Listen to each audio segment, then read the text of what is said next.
wages. I think one of the most important voices in this movement and what we're trying to achieve here is the voices of those who are directly impacted by what's at stake.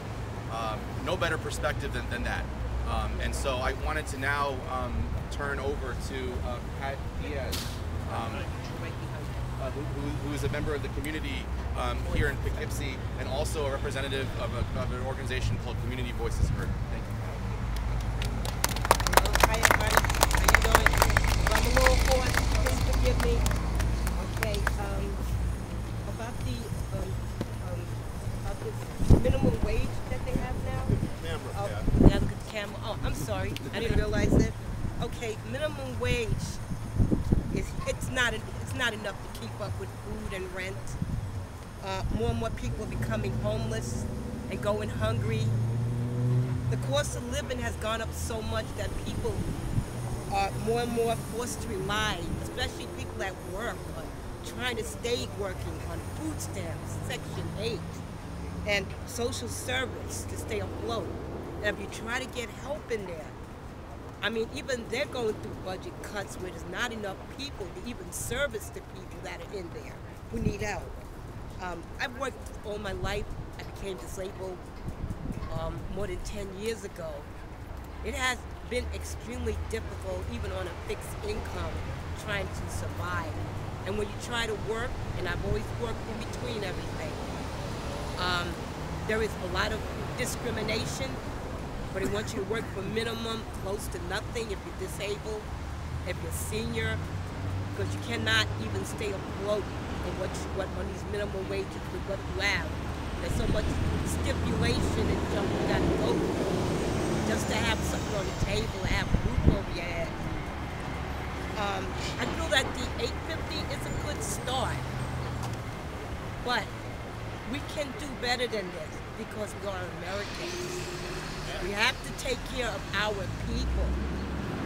That is what we vote for. That is what we want. We're not beggars. We don't want to have to put a cup outside of Albany or Washington, D.C. We pay for this one way or the other. They need to do the right things. I put my little pillow in, let them know up there in Albany, Washington, D.C., you got to take care of at home. Show the heart. Where is your heart? We need the love. If you say you care about people, show your love. Keep it real. Thank you.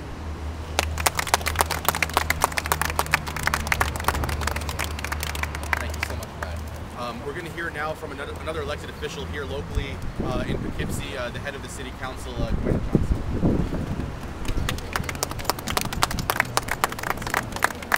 I just want to simply say that New York needs a raise, and we need a raise now. That's right. Yeah.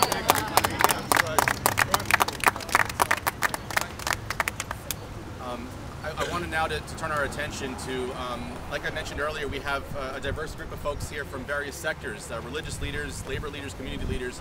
I now want to turn to Reverend Richard Witt, who is with Rural Migrant Ministry, to say a few words.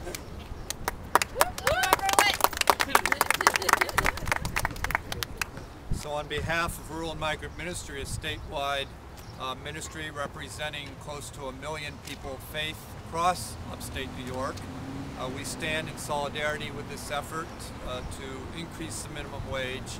It would certainly benefit the 40,000 plus farm workers that we serve. And I think many of us in the faith community are inspired by the words from Deuteronomy. If there is among you anyone in need, a member of your community, do not be hard-hearted or tight-fisted toward your needy neighbor. You should rather open your hand willingly, lending enough to meet their need. Here is our opportunity to meet the need of our brothers and sisters. Thank you.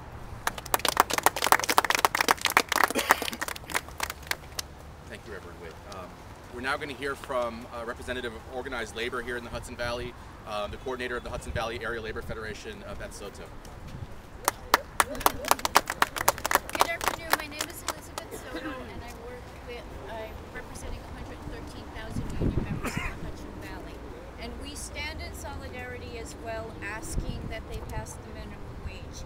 The time is now to increase the minimum wage, not next year or the year after.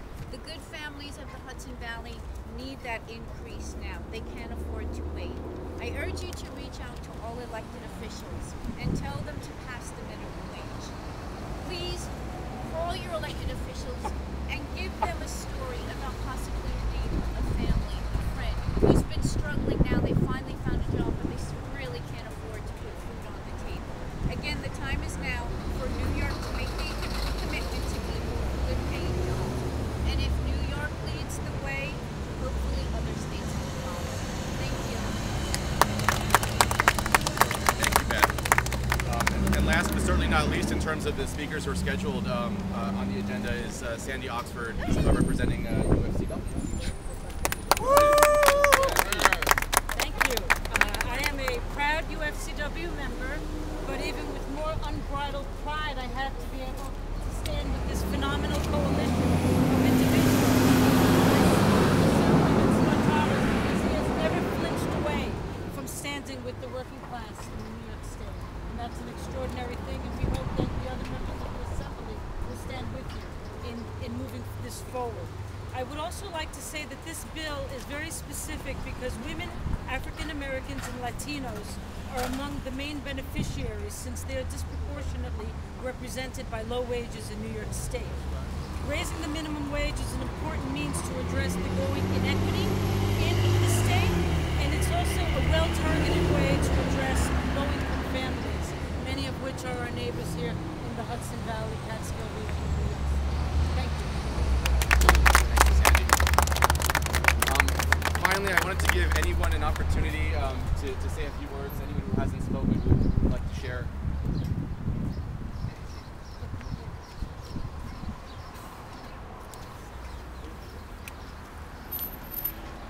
What's your name, sir? Thank you. My name is Timothy Hazel. I'm from Newburgh, New York, president of the Stop the Violence movement.